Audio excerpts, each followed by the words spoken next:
না কেন gate SPF record আমি যদি দিই, দেখি এটাতে এই সাইটটাতে কোনো এসপিএফ রেকর্ড আছে কিনা। এই দেখেন এখানে এসপিএফ রেকর্ড নাই। হ্যাঁ, এটা একটা ভার্নাবিলিটি। এটা কেন ভার্নাবিলিটি আমি এটা ডিসক্রাইব করতেছি। এখানে কোনো নাই, এসপিএফ রেকর্ডটা নাই। এসপিএফ রেকর্ডটা যদি না থাকে, আর ওই ওয়েবসাইটটাতে যদি ধরেন আপনার আউট অফ স্কোপে যদি এটা বলা থাকে যে এসপিএফ রেকর্ডটা যদি তোমার এখানে থাকে, না থাকে, তাহলে তুমি আমাদেরকে রিপোর্ট করতে পারো।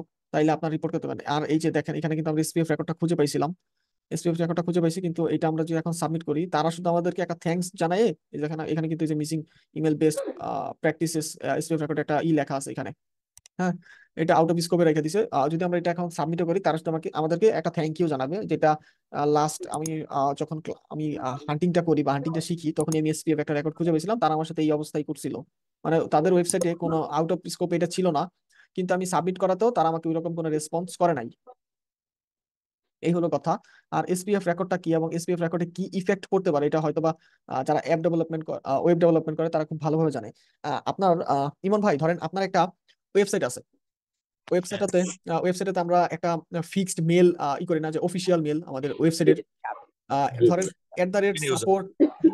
@support@sigsgroup.com বা support@sigsgroup.com এরকম। সাপোর্ট।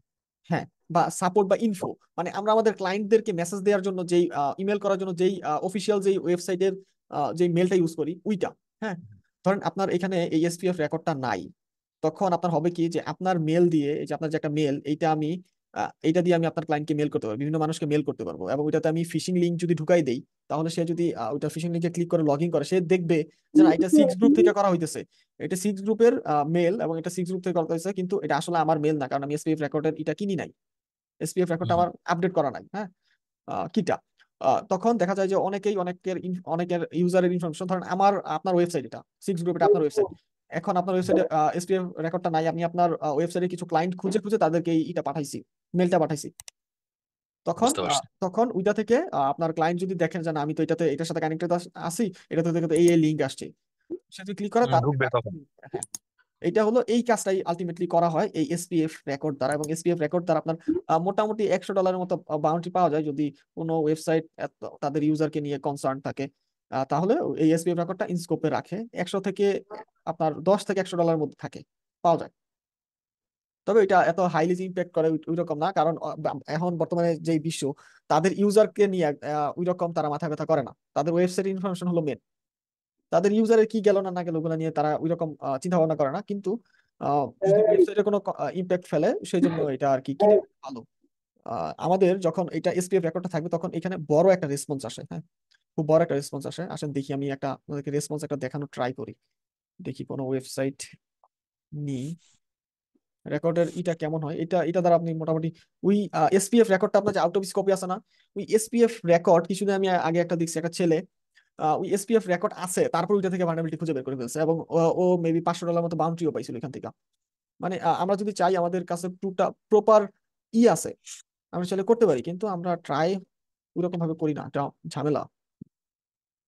আর আমাদের দেশে ওইরকম ভাবে কেউ শিখায়ও না, আমাদের দেশে শিখানোর লেভেলটা খুবই কম। মানে টাকা নেওয়ার সময় যে ট্রু কলার এখানে আছে, দেখি ওদের একটা ডোমেন নেই,